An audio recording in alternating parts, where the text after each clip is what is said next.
우리 사랑하는 성도님들, 지난 한 주간 잘 지내셨습니까? 하나님의 은혜로 한 해를 보내고 나서 많은 감회가 계실 것입니다. 감사한 일, 또 아쉬운 일, 또 이루지 못한 일에 대한 회한, 모든 감정들이 계실 것입니다. 저도 역시 한 해를 보내고 나서 많은 마음의 생각들이 겹치는 것을 보았습니다. 그러나 그 모든 것을 종합할 때 결국은 하나님께 감사하다 하는 마음이 들었습니다. 오늘도 이렇게 말씀 전할 수 있게 되어서 감사합니다. 우리 성도님들 살아 계셔서 감사합니다. 우리 성도님들 살아 계시지 않았다면 이 자리에서 뵐 수 없었을 텐데 살아 있게 하셔서 감사합니다. 우리가 살아있다는 것은 하나님의 분명한 뜻을 우리들에게 보여주시는 대목입니다. 아직까지 우리가 해야 될 일이 있고, 아직까지도 우리가 하나님을 기쁘게 하고 또 기쁘게 하는 일들이 있을 것이라는 뜻입니다. 용도가 있으니 아직까지도 우리가 효용 가치가 있고 모든 것이 다 소진되지 않았으니 우리에게 생명을 주셨다는 것을 우리는 믿고 있습니다. 이러한 1년의 마지막 주일을 보내며 누구든지 이러저러한 생각이 들 것입니다. 또 가뜩이나 오늘은 성탄절이 되어서 주님께서 이 세상에 오신 그 거룩한 성탄의 기쁨과 감격이 우리 마음에 있어서 왠지 모르게 푸근하고 하나님의 은혜에 대한 감동과 감격이 있을 것입니다. 성탄만이 주는 그 어떤 힘이 우리들에게 작동하고 있기 때문이지요. 이제 이와 같은 주일에 오늘 말씀을 생각해 봅니다.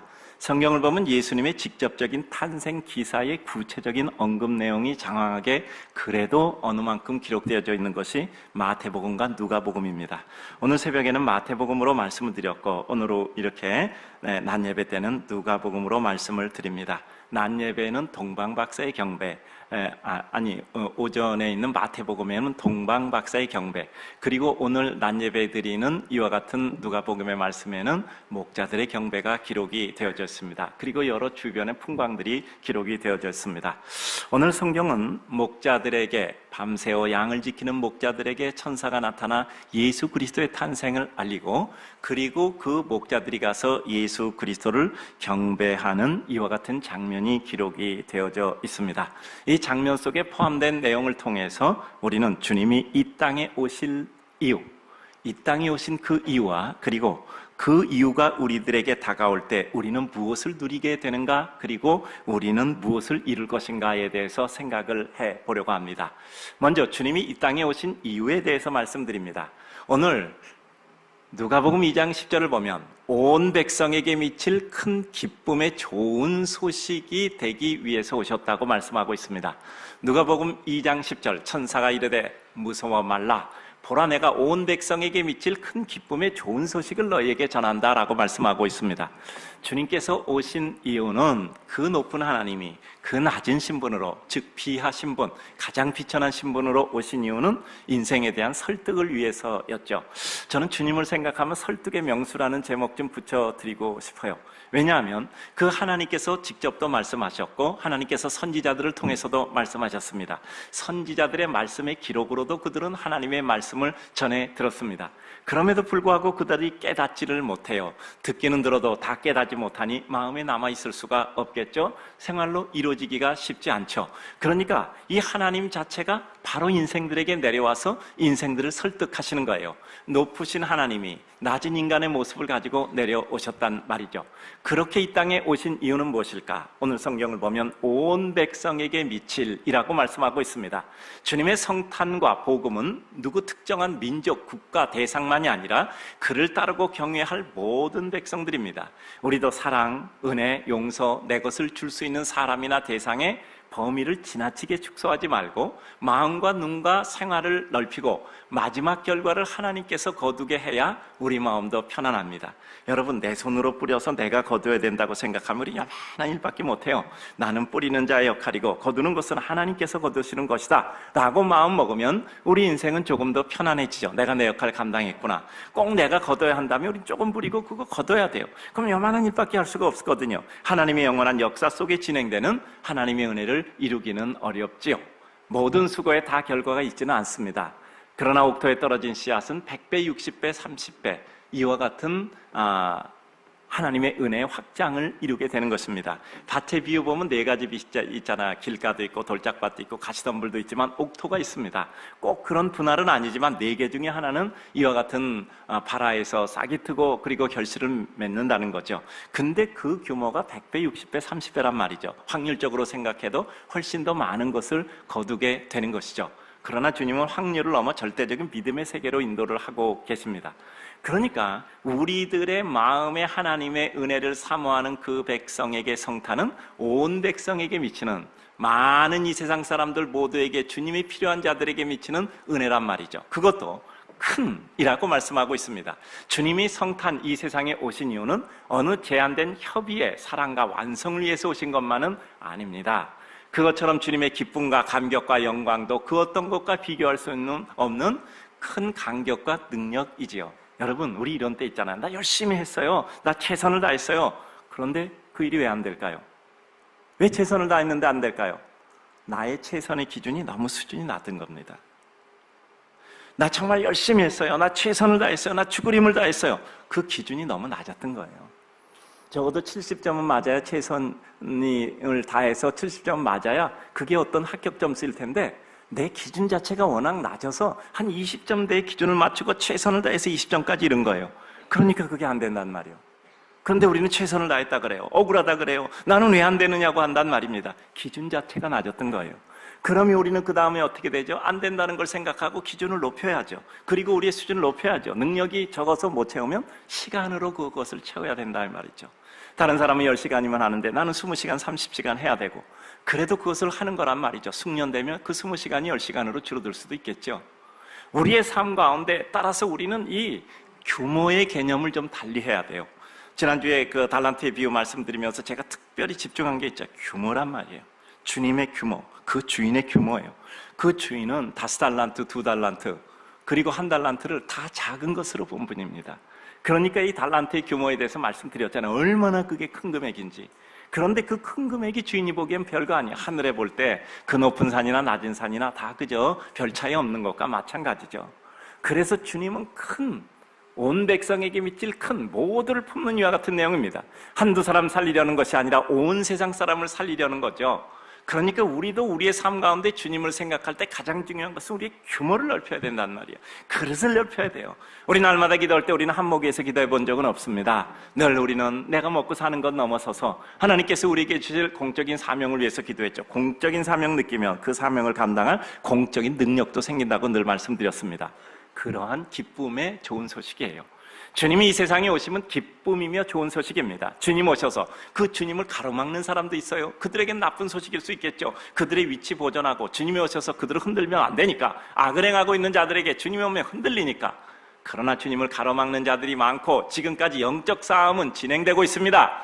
그러나 그 좋다라는 것이 누군가의 선호에 의해서 결정되는 것이 아니라 절대적인 하나님의 기준에 의해서 진행되는 좋은 기쁨의 소식이에요. 여러분, 우리에게 진정성이 인정받으려면 두 가지 있어야 된다고 말씀드렸죠. 첫째는 시간의 지속과 분량입니다. 그러니까 내가 당신을 사랑해야 하고 뭘 주면서 요만큼 줘요. 그리고 내가 당신을 돕고 싶어 하고 요만큼 줘요. 그것은 진정성이 없는 거잖아요. 정말 진정성은 내가 뭔가 퉁 떨어져 나가서 아이고 이거 뭐 큰 표가 나네 라고 생각할 만큼. 그런데 그것도 지속적으로 해요. 시간의 지속과 그리고 분량이라고 말씀드렸잖아요. 대부분 아까도 말씀드렸지만 기준을 낮게 설정하고 최선을 다했다고 생각해요. 그러니까 우리는 워낙 낮은 기준을 정해놓고 위로를 받으려고 해요. 그러다 보니까 위로가 안 되는 거예요. 결과로는. 이제는 우리의 마음을 바꿀 필요가 있고 기준을 높일 때가 필요합니다. 그래요. 그래서 우리는요, 결국은 그 어떤 모두에게 어떤 의미인가를 파악할 때 우리 주님은 우리의 은총, 능력, 영광을 부여하시는 기쁨의 좋은 소식 그 자체이고 능력이고 영광이고 풍부한 분량과 규모시란 말이죠. 온 백성에게 미칠 큰 기쁨의 좋은 소식이었던 거죠. 특별히 그를 필요로 하는 고통의 백성들을 위해서 이 땅에 오셨습니다. 12절 보니 너희 가서 강보에 쌓여 구유에 누워있는 아기를 보리니 이것이 너희에게 표적이니라 라고 말씀을 하셨습니다. 그 높으신 하나님이 인간을 설득하기 위해서 하나님이 직접 말씀하셔도 선지자를 통해서도 선지자의 말씀의 기록을 통해서도 그들에게 가르쳐도 직접 그들이 깨닫지 못하니 인간에게 그 하나님이 직접 와서 인간의 모습을 입고 인간이 이해하기 쉽도록 그들에게 보여 그들을 설득하신 거죠. 정말 주님은 설득의 명수라고 해도 돼요. 이런 주님을 본받는다면 우리는 정말 설득이라는 것은 매우 중요합니다. 제가 우리 교육자들한테 그런 얘기를 해요. 우리가 탁자가 있는데 탁자는 사각 탁자가 있고 원탁이 있다. 그런데 사람의 관계라는 사각 탁자에 앉은 이와 같은 관계도 있지만 아무리 리더십을 가졌다 할지라도 원탁의 리더십이 있다. 원탁의 리더십은 동등한 겁니다. 이거는 명령에서 될 수 있는 것이 아니라 같이 협의와 같이 동의를 구하고 그들의 신뢰를 받아서 이루어지는 동등한 사람들이 모여서 이루는 리더십이란 말이에요. 그러니까 우리는 때로는 원탁에 앉아서 어떤 리더십을 발휘한다고 생각하지 않으면 우리가 원하는 곳을 갈 수가 없다, 이런 말씀을 드립니다. 그래요. 어떤 인사임명권을 가졌다든가 어떤 힘이 있어서 반드시 이렇게 상명하복의 관계가 이루어지는 관계도 있습니다. 그것은 사각탁자예요. 앞에 있는 사람이 앞에 있는 사람에게 뭔가 말하면 그것이 법이 되고 그것이 모든 질서가 되고 그것이 현실적인 실존이 될 겁니다. 그러나 많은 경우에는 같이 우리는 협의해서 해야 될 원탁의 리더십이 필요해요. 그러니까 그것은 설득이 매우 필요한 겁니다. 상대가 설득돼야 그 일이 이루어지는 겁니다. 그런데 주님은 정말 인생이 깨닫지 못할 때 인생을 설득하시는 거예요. 그래서 우리는 그 주님을 본받았다면 우리는 우리 인생을 설득해야 돼요. 내가 왜 오해받느냐 생각하는 게 아니라 내가 왜 이해받지 못할까라는 것을 생각하면서 그의 이해를 도와주는 일을 해야 합니다. 많은 경우에 요즘은요, 이 설득이라는 게 굉장히 중요합니다. 전에는 어떤 사람이 잘 되고 열심히 해서 잘 됐으면 훌륭하다 생각하고 하나님께 영광 돌린다 생각하고 박수 쳤는데요, 요새는 그렇지 않습니다. 왜 그런지 아십니까? 사람은 너무나 많은 것을 실패해요. 그러니까 잘난 사람은 잘나서 잘하고 그들의 리그고, 문제는 나같이 잘 안 되는 사람은 어떻게 하라는 말이야 할 때 정말 어렵고 고통스러워도 그것도 이 어렵고 고통스러운 가운데도 하나님 믿고 의지하고 고통만을 고통으로 여기지 않고 기쁨으로 소화해내가며 그래도 어려워도 아직 끝나지 않아도 아직 해결되지 않아도 나는 기쁨과 감사로 산다, 이런 것들이 사람 마음이 더 다가오는 거예요. 왜냐하면 비슷하니까, 설득이 되니까, 나도 그렇게 할 수 있을 것 같으니까, 소망과 기대가 있으니까. 그래요. 주님이 세상에 오실 때 주님이 꼭 필요했던 사람에게 간 거예요. 그게 오늘 본문에 나오는 강보에 쌓여 구유에 누워있는 아기를 보라. 범상치 않잖아. 어떻게 그 당시에 사람이 아무리 힘들었어도 그 마구간에서 아기를 낳습니까? 거기다 가뜩이나 그 말 구유, 그 먹이를 먹는 구유에서 그와 같은 염을 통해서 그 아기가 강보에 쌓여 누워 있겠습니까? 심상치 않습니다. 요즘도 정말 가슴 아픈 출산들이 있잖아요. 정말 아이를 낳을 여건이 안 되는데 그 아이를 숨겨서 혼자 고통당하면서 정말 극한의 선택을 하면서 이와 같은 아이를 낳는 과정이 있는 것을 우리는 이와 같은 보도를 통해서 보기도 하잖아요. 얼마나 가슴 아파요. 근데 주님이 거기에 버금가는 이와 같은 가슴 아픈 상황 속에 나온 것이 무엇입니까? 바로 그와 같은 인생들에 다가온 거예요. 모든 것을 의미를 가지고 있습니다. 모든 것은 의미를 가지고 있어요. 주님께서 마구간에 강보에 쌓여서 구유에 누였다라는 것은 분명한 의미를 주는 것입니다. 우리가 진정으로 믿음을 가진 이라면 우리가 찾아가 경배할 예수 그리스도가 계신 마구간과 구유가 어딘가를 우리는 늘 잊지 말아야 돼요. 우리는 남들을 비판하고 싫어하는 것은 우리 삶을 피폐하게 만들 뿐이에요. 내가 어떻게 해야 될까를 생각해야 합니다. 다른 사람 보고 이래라 저래라 하지 않고 내가 것 가지고 할 일을 하면 돼요. 여러분, 다른 사람 뭐 이렇게 도와라 저렇게 도와라 할 말 필요 없어요. 내가 내 것 가지고 내가 도우면 돼요. 그리고 내가 선한 일 하면 됩니다. 정의는 주장하는 것이 아니라 내가 실행해야 될 축복의 주제예요. 그러니까 그렇게 마음 먹으면 우리는 마음 상할 것이 없고 오히려 내가 할 수 있는 작은 것에 대한 기쁨, 그것이 확장되어서 커가는 하나님의 나라의 능력과 확산의 모습을 보는 겁니다. 하나님 나라의 특징은 확산이에요. 작은 겨자씨 하나 장성한 겨자나무 되고 가루섬 아래 누룩 한 톨 들어가 전체를 부풀게 하고 예루살렘 온 유다 사마리아 땅끝, 즉 하나님의 나라의 특성은 확산이란 말이죠. 확대되어져 가는 거예요. 멈추지 않고 확대되어져 가는 겁니다. 그래서 우리는 주장하는 것이 아니라 그 스스로의 힘으로 확대되어져서 그것을 통해서 하나님의 능력과 영광을 우리는 실증해내는 거죠. 내가 주님을 진실로 필요하다 생각할 때 주님은 나를 위해서 오신 주님입니다. 여러분, 내가 진실하다는 것은 무엇일까? 내 진실이 아니고 주님의 진실 가운데 근접하는 거죠. 언제나 수정과 진실로의 회개를 위한 돌이킴은 언제나 그 눈이 나에게 집중돼야 돼요. 내가 무엇을 고쳐야 될까? 내가 어떻게 복귀해야 될까?입니다. 여러분, 오류의 가능성을 배제한 일은 가장 큰 오류를 가지게 됩니다. 부활하신 주님 만나고도 베드로는 낮아지면서도 다른 사람에게 관심이 많았어요. 저는 성경에서 베드로처럼 아름다운 고백을 한 사람 정말 희귀한 것 같아요. 주여 나를 떠나소서 나는 죄인으로소이다. 영생의 말씀이 주께 있으니 우리가 네게로 가오리까. 주는 그리스도시요 살아계신 하나님의 아들입니다. 이것은 성령의 인도함을 받아서 그는 그렇게 고백한 것입니다. 누가 베드로 무식하다 그래요? 대단한 영성가입니다. 그가 나중에 성경을 기록한 것은 그것은 뭐 특별한 일이 아니에요. 그와 같은 것이 개발되어서 그와 같은 능력을 부여받았을 뿐입니다. 그래요. 그런데 이 베드로도요 정말 주님께 부끄럽잖아요. 주님 십자가에 못 박히기 전에 3번이나 부인하고 주님 십자가에 못 박힐 때 아무 역할도 하지 못했단 말이에요. 그런데 부활하신 주님 만나고 그는 부끄러웠죠. 주님 부끄러웠죠. 네가 나를 사랑하느냐? 주님께서 제 마음 알지 않습니까? 저는 제 주님을 사랑하고 있어요. 그런데 그렇게 말씀은 못 드리겠습니다. 나는 그 사랑의 약속을 지킬 능력이 안 됩니다. 어떤 여건 속에서 난 또 따로 굴절될 것이고 내가 아무리 내가 확신을 가진다고 해도 내 확신이 흔들리지 않으리라는 보장을 나는 못합니다. 왜냐하면 내 능력이 거기에 미치지 못합니다. 슬픈 표정으로 그렇게 고백을 한 겁니다. 그런데 결국 주님께서 이제 말씀하잖아요. 내 양을 먹이라. 그러면서 이제까지는 네 마음대로 다녔지만 사람이 내게 띠띠우고 그들이 원하는 대로 너는 가리라. 소위 말하면 순교를 얘기한 겁니다. 근데 베드로는 그 가운데도 남한테 관심이 많아. 주님, 쟤는 어떻게 됩니까? 그러니까 주님이 뭐라고 얘기하셨게요? 요즘 번호로 따지면 너나 잘하세요. 너나 잘하세요. 여러분, 그런 순간에도 다른 사람에게 관심이 많아. 다른 사람의 관심, 주님은 모르죠. 네 일이나 잘해라 라고 말씀하시는 겁니다. 우리는 너무나 다른 사람에게 관심이 많아. 왜 그런지 아시죠? 마음이 허하니까 그런 거예요. 어디 가서 말 많이 하는 사람은 분명히 그 사람은 마음이 공허한 사람이에요. 고독한 사람이에요. 그러니까 그런 사람은 실컷 말하게 해주세요. 좀 들어주세요. 말 많이 하고 나면 자기가 미안한 것도 압니다. 그래요. 우리 주님을 필요로 하는 이들에게 주님 오십니다. 그래요. 교회는 지나치게 다른 사람의 모습과 행동에 대한 판단에 집착하는 것은 최선의 모습이 아닙니다. 이 사회에 대해서도 마찬가지예요. 내가 어떻게 해야 될까를 생각하고 실행함으로 그것이 옳다면 하나님께서 다른 이들에게 이것을 확장시키는 겁니다. 여러분, 사회도 보면 기독교가 가지고 있는 역기능이 있어요. 참 우리가 어떻게 할 수 없는 그런 큰 역기능들이 구조적으로 있단 말이에요. 그러면 야, 이건 어떻게 조직적으로 해결하지 못해? 라고 생각하고 끝나는 것이 아니라 우리는 큰 순기능을 일으켜 그 역기능을 덮어가는 겁니다. 조직화해서 해체하지 못하는 것은 큰 순기능으로 그 역기능을 물결로 덮는 거예요. 우리는 그것을 위해서 우리는 우리가 하는 일이 공명되고 울림이 되어서 확산되어 나가기를 원하며 우리는 하나님 앞에 작은 선이라도 이루기를 소원하는 것이잖아요. 그래요. 내가 어떻게 해야 할까를 실행함으로 우리는 확장시켜 나가는 겁니다. 성도는 지적, 정서적 해소와 만족을 위해 사는 삶을 넘어서 내 삶이 하나님께 그리고 그 백성에게 어떻게 유익할까를 생각하며 살아가는 겁니다. 주님이 이 땅에 그러한 목적을 가지고 오셨듯 우리를 이 땅 백성으로 세우시고 믿음으로 양육할 때 우리를 향한 분명한 목적이 계셨던 것입니다. 하늘에는 영광되며 땅에서는 기뻐하심을 입은 자들에게 평화를 이루기 위해서 오심은 결국 무엇입니까?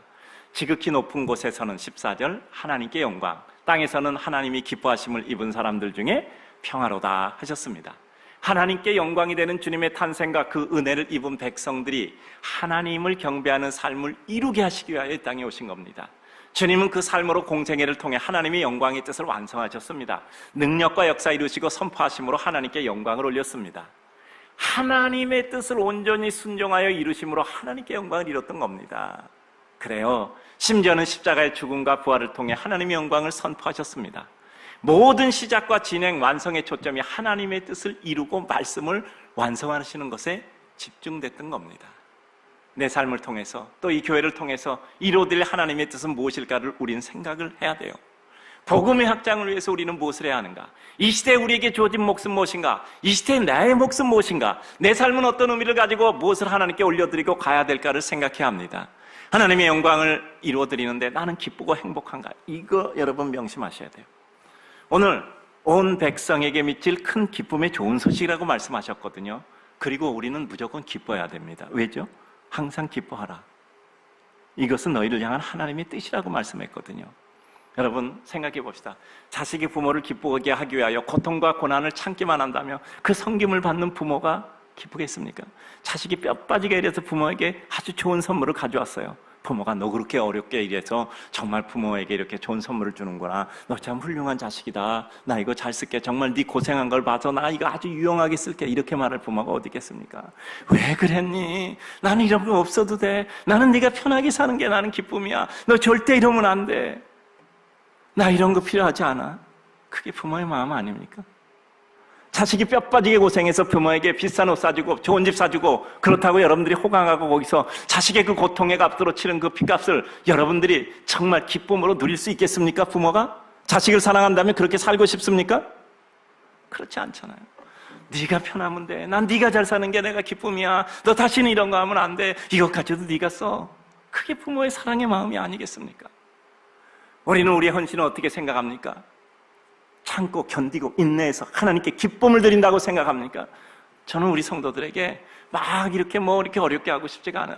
죄송합니다. 나 이거 목사로 하면 굉장히 욕먹을 것 같아. 그래서 굉장히 조심스러운데 절대 오해하지 마시고요. 어떤 우리 성도들이 어렵게 막 헌신하는 거 정말 나는 죄송합니다. 좀 안 했으면 좋겠다는 생각도 막 들 때가 있어. 그래, 그냥 하나님 나라 가서 혼나고 세상이나 편하게 살아라. 막 그런 생각도 막 드는 때가 있어. 아니, 정말 성도들을 사랑해요. 근데 그 성도들이 막 쥐어짜서 헌신하는 게 그렇게 마음이 기쁘지가 않더라고요. 정말 저는 우리 성도들은 기뻐해야 된다고 생각해요. 어느 날 철들면, 어느 날 은혜를 입으면 하나님 앞에 아름다운 성도가 되지 않겠는가? 기다림의 과정이 지루한 것이 아니라 그것을 바라보며 은혜 가운데 한 걸음씩 나가면 언젠가 은혜가 되겠지. 물론 가르쳐야죠. 물론 바르게 해서 하나님 앞에 축복받는 백성이 그 수준에 올라야 되겠죠. 그러나 왠지 모르게 또 한편으로는 정말 사랑한다면 가슴 아프게 그를 좋은 자리로 갖게 하고 싶지는 않은 마음도 들더라고요. 우리 성도님들, 헌신은 기뻐야 돼요. 감격스러워야 합니다. 헌신부터 배우자라는 것은 기쁨부터 터득하자란 말이잖아요. 여러분, 정말 하나님의 영광을 이루어드리는데 나는 정말 기쁘고 행복한가? 생각해야 돼요. 봉사하고 헌신하는데 안 기쁘면 무조건 그만두세요. 기쁘지 않게 봉사하고 헌신하는 건 주인의 마음, 우리 하나님의 마음만 가슴 아프게 하는 것에 불과해요. 정말 여러분이 작은 어떤 일을 해도, 여러분이 어떤 헌신해도 그게 기쁘고 감격스럽고 내가 하나님께 드릴 수 있다니 너무 감사하다. 내 삶이 이렇게 피폐하고 어려워도 내가 하나님께 드릴 수 있는 이 믿음이 있는 것이 감사하고, 내 삶이 그렇게 바쁘고 곤고해도 내가 시간 쪼개서 쉬지 못해도 하나님께 헌신하는 것이 너무 기쁘고, 이 순간은 노동이 아니라 운동이다 라고 생각할 때 우리는 헌신하는 거예요. 무조건 우리 성도들은 기뻐해야 돼요. 기쁘지 않으면 그만두세요. 기뻐질 때까지 하시든지, 기뻐할 때까지 그만두다 끝내 못하겠다 생각하면 그 일 붙잡고 기뻐지도록 아주 그냥 무슨 짓을 해도 기뻐지셔야 됩니다. 아니, 교회 와서 왜 갈등해? 교회 와서 왜 어려워해? 교회에서는 기뻐해야 돼요. 무조건 감사해야 돼요. 마음이 즐겁고 행복해야 됩니다. 세상에서 지친 사람들이 교회 와서 그렇게 어려울 필요는 전혀 없잖아요. 저는 저희 교회에 오는 강사 목사님들이요, 꼭 그런 얘기를 하시더라고요. 어디나 가서 하는 얘기겠지만 그것만은 아니에요. 저하고 친한 목사님들이, 이 교회는 성도들이 굉장히 밝아 보여. 전 그 말 들을 때 굉장히 기뻐요. 굉장히 기쁩니다. 그래, 우리 성도들이 좀 밝아. 저는 이렇게 얘기를 합니다. 그래요. 기뻐하셔야 돼요. 온 세상에 미칠 큰 기쁨의 좋은 소식이기 때문에 그 예수 그리스도를 받아들이는 사람은 기뻐해야 된단 말이요. 행복해야 돼요. 즐거워야 돼요. 그리고 이거 기쁘지 않다 그러면 무조건 그거는 사단이 주는 일이야. 하나님의 뜻이라 그랬잖아, 기쁜데. 근데 뭔 다른 사족이 필요해? 우리는 무조건 기뻐해야 돼요. 그래요. 이 땅에서 하나님의 백성들에게 평화가 되는 것. 그래서 우리는요, 주님은 이 땅 위에 우리에게 평화의 백성 되게 하신 거예요. 슬픔과 눈물 시련을 기쁨, 감격, 해결과 사랑으로 완성해 이루셨어요. 자신을 저주하는 백성들에게 오히려 그들의 죄를 사하소서, 자기를 알지 못합니다. 이 기도가 있어서 다 이루었다의 선언이 나온 거잖아요. 자신은 저주하는 백성들을 위하여 그 죄를 사하여 주시기를 간구했단 말이죠. 결국 사랑이 이깁니다. 빼앗으려는 것보다 주려고 하는 것이 결국 이기는 겁니다. 가지려고 하는 것보다 베풀려고 하는 것이 이기는 겁니다. 증오보다는 사랑하고 아끼는 것이 이깁니다. 이 땅에서 주님 따라 평화가 되는 내 삶은 어떤 삶일까요? 우리가 살고 있는 곳곳에서, 우리가 있는 그곳이, 그 사람들이 평화의 기쁨을 누려야 합니다. 우리 기도의 문구 있잖아요. 하나님, 오늘도 기도했잖아요. 방문 열고 들어가면 사람들 얼굴이 환해지게 하소서. 그리고 그 사람들이 우리 손 한번 볼 수 있겠죠. 오늘 뭐 들고 오나? 저 사람은 오늘 나에게 뭔 기쁜 일을 주나? 손에 안 들렸으면 마음에 무슨 좋은 얘기라도 할 수 있겠지. 여러분 손만 바라봐. 그 사람들 맨날 내 손만 바라봐. 그렇게 얘기하지 마세요. 한 손이라도 바라보니 기대 있어서 살면 기쁘잖아요. 날마다 들것 있게 해달라고 기도해야지 그 사람이 그런 기대 안 하게 해달라고 기도할 필요는 없잖아요. 우리 성도님들 정말 날마다 줄 것 있도록 내 손에 들려지도록 기도하는 게 차라리 낫지, 하나님 그 사람이 그런 기도 안 하게 해주십시오 라고 기도해야 될 이유는 없잖아요. 누군가 우리 성도들 기다리는 삶이 돼야 돼요. 저는 우리 성도들에 대한 꿈이 있어요. 저는 거기 꿈에 대해서는 전혀 의심하지 않고 기도하고 있습니다. 하늘 영광 권세가 우리 성도들을 통해서 이루어지기를 소원합니다. 이 땅에서 저희 교회는 주님의 평화를 이루기 위해서 지금 무엇에 힘을 써야 될까요? 때를 따라 아름답게 하셨다는 전도서의 말씀을 저는 아주 소중하게 여겨요. 때마다, 시간마다 하나님께서 그때마다 하나님의 역사를 이루게 하세요. 현란하게 변신하는 것이 아니라 그때마다 더 성숙된 모습으로, 더 성숙된 모습으로 저희 교회 긴 역사 속에 좋은 일도 있었고 어려운 일도 있었고 그 일로 통해서 더 아름다운 역사를 이루기도 한 이와 같은 모든 것을 볼 때 결국 합력하여 선을 이루는 역사는 맞습니다. 그래요. 우리의 삶 가운데 32년이라는 숫자가 우리에게 의미하는 것이 무엇인가? 그래요. 모든 사람들에게 큰 기쁨을 주기를 바랍니다. 요즘 때를 따라 이 교회가 해야 될 일을 찾고 있습니다. 인물 키웠고 구조 변화를 위해서 우리가 해야 될 일, 작은 힘으로도 큰 바위를 들어올리는 지렛대 역할을 하고, 즉 우리가 어떤 일을 하면서 그것으로 말미암아 울림, 공명의 역사를 이루어서 어떤 역사가 이루어지는 거죠. 여러분, 세상을 바꾸는 거 두 가지죠. 하나는 구조를 장악해서 구조를 바꾸는 겁니다. 두 번째는 모범적 사례를 통해서 감동으로 사례 확산을 일으키는 거예요. 두 가지가 바꾸는 겁니다. 그 가운데 우리가 할 수 있는 것이 무엇인가? 우리가 정치, 경제, 사회 각종 지도자가 되어서 그 각각 있는 곳의 구조를 바꿀 수 있겠죠. 또 한 가지는 우리가 비록 그렇지 못해도 우리가 있는 곳의 사례를 통해서 그것이 확장되어 나가는 것이겠죠. 저는 그래서 우리 성도들이 살아온 삶의 궤적이 포물선이 되어서 우리 성도들의 삶 이전과 이후가 다른 구획으로 이루어져 하나님 앞에 영광의 역사가 되기를 소원합니다. 별이 되고 큰 산이 되고 큰 나무가 되되 한두 개의 별을 자랑하는 것이 아니라 우리 성도들은 은하수와 같은 별의 강이 돼야 돼. 그리고 큰 산 하나 우뚝 서 있는 것이 아니라 산들이 이루어진 산맥이 돼야 되고, 큰 나무 우뚝 서서 그곳의 추억과 그림, 마음의 기억을 갖고 있는 것뿐 아니라 그 나무들이 우중충한 이와 같은 큰 숲을 이루어야 돼. 그래요. 목사인 제 마음에는 그냥 구호적 기도가 아니라 실제 역사라고 믿고 있습니다. 그리고 저도 그 가운데 하나가 돼야 된다 생각하고 기도하고 사역을 하고 있습니다. 그 다음에 성도인 우리가 누릴 일이에요. 주님이 이 땅에 오신 이유, 그대로 적극적으로 큰 기쁨의 소식을 받고 누려야 됩니다. 큰 기쁨으로 오셨으니 큰 기쁨을 누려야 되잖아요. 우리의 삶의 주님 뜻 이루어지는 심정으로 그분이 세상에 오신 목적대로 세상의 그 어떤 여건 속에서도 우리는 영적인 기쁨과 감격 누려야 됩니다. 내 삶의 기쁨을 누리는 것이 우리의 호흡처럼 일정하고 당연해야 돼요. 죽도록 충성하는 것은 우리의 호흡과 생명처럼 일정하게 습관적으로 반복적으로 그 일을 할 때 우리는 죽도록 충성하는 겁니다. 그냥 죽도록 힘성하는 건 힘에 기진해서 죽을 때까지 충성하는 게 아니라 맨날 그 일을 하고 있으니 좋은 일인지도 모르는 거예요. 그리고 날마다 그 일을 하다 보니까 죽을 때까지 그 선한 일 하다가 죽는 거예요. 그게 죽도록 충성하는 일이라고 저는 한 가지 해석을 해버렸습니다. 여러분, 죽도록 충성하는 것이 고통스러울 때까지 죽도록 충성하는 것도 한 모습이고요. 날마다 그 은혜를 감당하다 보니까 그것이 날마다 우리의 일상이 되는 거예요. 우리의 가능 범위가 다른 사람에게는 특별한 기적처럼 보이는 놀라운 은혜 수준에 높아져요. 결국 우리는 수준이 높아져야 돼요. 열심히 했는데 왜 열심히 하는데 나는 안 돼? 기준이 너무 낮아서 그래. 기준을 높여야 되는 거예요. 내 삶의 기쁨이 하나님께 영광을 돌리는 개인에서 시작돼 확장되어 하나님의 영광을 올리고 이루는 삶이 돼야 돼요. 나 하나에서 확장되는 거죠. 우리는 언제나 예루살렘, 사마리아, 온유다, 사마리아 땅끝까지, 이것이 우리에게 정해진 길입니다. 여러분, 땅끝은 멀리 비행기 타고만 가야 되는 게 아니에요. 내 삶에서 한 걸음만 더 나면 거긴 땅끝이 있어요. 내 삶에서 한 걸음만 골목으로 들어가면 거기가 땅끝이라 이 말이죠. 언제나 우리는 이 순간 내가 누릴 하나님의 축복과 보물의 기쁨, 그리고 하나님께 올릴 영광을 뿌려놓았음을 확신하며 발견함으로 찾아 누리는 삶이 돼요. 어딘가 하나님이 보물을 널어놓았어요. 우린 그것을 찾는 하나님의 백성이 돼야 돼요. 우리가 무엇을 기뻐하여 누릴 때 중요한 것은 내 현재가 뜻과 의도에 맞는가에 대한 확신, 수정, 확산입니다. 끊임없는 정당성에 대한 확인과 수정의 각오가 수반되어야만 내 기쁨이 지속될 수 있는 진리의 길에 서 있을 수 있는 겁니다. 현재의 기쁨을 누리되 길들지 말고 날마다 더 나은 상위 가치에 대한 열정을 가지고 나아가는 것이 기쁨의 유지 확산에 필요합니다. 진실로 주님이 내게 주신 기쁨이 너무 감격스러운 것이고, 이것이 내가 내 생과 사를 넘을 만큼 확신되는가의 판별은 내가 그것을 전파하고 있는가를 보면 실제로 확인되고 있습니다. 열매만 먹으면 한 번이지만 열매를 주는 나무를 소유하면 우리는 매년 그 열매를 먹을 수 있는 것이죠.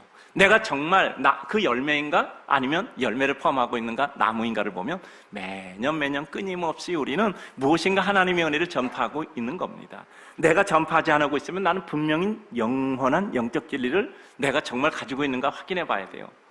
절대 진리는 전파의 사명성을 표현합니다. 내 마음이 진실인데 그걸 어떻게 참고 있겠어요? 마지막으로 성도인 우리가 할 일, 이룰 일입니다. 그래요. 주님이 오신 이후 우리들에게 온 백성에게 미칠 큰 기쁨의 소식, 하늘의 영광, 땅에는 기뻐하심을 입은 자들에게 평화를 이루게 오셨고, 우리는 그것을 누려야 되고, 그러면 이제 우리가 할 일은 무엇이고 이룰 일은 무엇인가? 탕구적 자세, 순종 속의 완성, 제한과 고정을 넘어서는 열린 기대예요. 탕구적, 순종, 그리고 열린 기대, 이것이죠. 우리에게는 항상 주님의 뜻에 대한 파악, 그 뜻을 이루기 위한 길과 방법을 선택하는 탕구적 믿음의 자세가 필요합니다. 동방 박사들이 먼 길을 별을 보고 왔어요. 별을 보고 연구했고 그 인도함을 받았고 험한 길을 넘어 예수 그리스도의 탄생을 경배하게 되었습니다. 우리 삶의 현장 가운데 문득 임하는 하나님의 뜻을 목격하고 그 하나님의 뜻을 이루는 순종 속의 완성을 이룬 것은 바로 오늘 본문에 나오는 목자들의 삶이었던 것입니다. 그래요. 우리의 삶 가운데 보고한 것이 더 큰 이름을 이루고 역사 속에 한 점으로 남을 수 있는 것은 그 알미라는 것과 사고작용으로 끝난 생각 속의 맴돌을 넘어서 실행을 이루는 것. 여러분, 우린 실행으로 구원받지 않습니다. 우린 믿음으로 구원받아요. 근데 진정한 믿음은 우리 삶의 행동까지도 변화를 유발하게 됩니다. 항상 시대 성각자는 먼저 파악하고 습득하여 자신은 어렵게 깨닫습니다. 그러나 대중화를 위해서 그것을 보다 단순화해 만드는 겁니다. 정말 연구하면 그것을 쉽게 설명할 수 있고 쉽게 사용할 수 있습니다. 물건을 만들어 봅시다. 대단한 물건이요. 사용법이 어려우면 많은 사람에게 대중화되지 못합니다. 아주 사용법이 간편해야 돼요. 그런데 그 어렵고 복잡한 대단한 체계를 단순화시킬 수 있는 능력은 대단한 능력입니다. 깨달은 것뿐 아니라 그것을 대중화시킬 수 있는 이와 같은 더 깊은 사고의 유찰이 있어야 돼요. 믿음의 길에선 하나님의 백성도 그렇습니다. 하나님의 놀라운 은혜의 진리라는 건 놀라운 축복이에요. 그 놀라운 축복을 깨닫지 못하는 사람에게 쉽고 간명하게 깨달을 수 있도록 해줘야 돼요. 그것이 뭡니까? 그렇게 도와주는 것이 우리의 삶으로 도와주는 거예요. 우리의 생활 속에 말씀이 체화되어 그것을 그들에게 그들의 언어로 쉽게 깨닫게 하는 것입니다. 주님의 뜻은 내 수준에서 기대하고 예상했던 것을 넘는 하나님의 뜻과 성취라는 것을 생각합니다. 그래서 내 마음과 기대를 열어놓아야 돼요. 말씀 준비할 때마다 그렇습니다. 미리 일주일 내내 준비해놓고 살펴보고, 그런데 완결하는 순간 생각도 못했던 하나님의 은혜의 번뜩임이 있을 때가 있어요. 하나님은 우연 속에 임하거나 특별함 속에 언제나 임하지는 않아요. 그럴 때도 있죠. 그러나 언제나 그런 방식은 아닙니다. 가장 정규적이고 삶의 진실과 성실 속에서 임하십니다. 그러나 이 모든 것도 그 어떤 정한 틀에 임하지 않고 하나님의 놀라운 역사로 우리에게 다양한 모습으로 임하신단 말이죠. 인간의 생각 범위 밖까지 임하는 것을 알고 우리는 하나님 앞에 우리를 아뢰야 돼요. 하나님의 뜻이려니 당연한 삶의 기쁨일 때 끝까지 또 지경을 넓혀감이 가능합니다. 그래요. 하나님의 뜻이 나의 당연한 삶의 깨달음이고 기쁨일 때 우리는 하나님의 은혜 앞에 나갑니다. 노력은 초보 때는 당연히 있어야 돼요. 그러나 끝까지 저 멀리 가기 위해서는 노력을 넘어선 기쁨과 감격, 익혀진 근육이 그 모든 것을 기억해야 돼요. 저는 이전에 늘 이런 생각했어요. 이제 음악 연주하는 분들 보면, 야, 저런 곡을 어떻게 저렇게 다 외워서 저렇게 연주할까? 저는 항상 그것이 좀 그 의문이 들었어요. 옛날에 이제 한시 읽는 사람 한시 쫙 한 번 읽으면 당장 그 외운다는 얘기는 많이 들었습니다. 한 번 읽고 외운대요. 머릿속에서 분명히 구조화돼서 그럴 겁니다. 어느 날 저는 음악을 좋아했습니다. 제가 중학교 2학년 때부터 음악회 가기 시작했거든요. 그래서 그래도 꽤 음악회 갔습니다. 그런데 지휘자 중에서도 전 세계에서 전곡을 다 안보해서 지휘할 수 있는 사람이 5명이다 이런 얘기들 하더라고요. 맞는지 틀리는지 모르는데 담론 중에 그런 얘기 들은 적이 있습니다. 근데 피아노와 관련돼서 어떤 피아니스트가 설명하는 것을 제가 봤어요. 너무 연습을 많이 해서 그 피아노 악보를 어떻게 그렇게 외우냐 그랬더니 너무 연습을 많이 해서 근육이 악보를 기억함으로 가능하다고 설명하는데, 나는 그건 그분의 의견인데 정말 그러는가? 그래서 좀 확인해 봤어요. 제가 전문가한테 물어봤어요. 어떤 전문가한테 물어봤더니 그렇다 그러더라고요. 근육이 기억하고 있다. 그러면서 이번에 저도 뭐 이민찬 씨 이번에 제가 CD도 제가 지금 가지고 있거든요. 새로 이제 상 받고 나서 처음 이렇게 녹음하는 그 CD도 제가 가지고 있는데요. 이번에 이민찬 18살 먹은 대가입니다, 정말. 이제 뭐 나중에 라흐마니노프 했지만 리스트의 초절기교라는 아주 연습곡이지만 사실 연습곡이 아니잖아요. 대단한 기교가 필요한 곡인데, 그래서 그 곡을 전곡을 12곡을 다 쳤단 말이에요. 그 예선 과정 속에서. 근데 거기서 놀랍잖아요. 저도 계속 여러 번 들었거든요. 그 중에서 5번 파제마, 12번 눈보라. 이건 뭐 저한테 정말 감동을 주더라. 뭐 저 같은 수준의 낮은 수준의 사람에게도요. 근데 이번에 임윤찬이 그런 얘기를 한 거예요. 근육이 기억하고 있다. 근육의 기억으로, 습득된 근육의 기억으로 친다. 근데 정말 그거 보면요, 일단은 너무 빨라. 그러니까 쉽게 말해서 머리보다 손이 더 빠를 것 같아. 그러지 않고는 그 감정 표현이 안 돼. 머릿속 계산되는 것과는 감정 표현이 그냥 기계적으로 치는 걸 것 같아. 근육이 기억한다. 여러 사람에게 회자됐던 말인데 그 이민찬이가 이번에 그러므로 말미암아, 그 말을 사용함으로 말미암아 그 말이 모든 사람에게 더 널리 회자됐다고 하더라고요. 제가 이제 피아노 치는 분께 물어봤어요. 이제 설교를 하려니까 확인을 해야 되잖아요.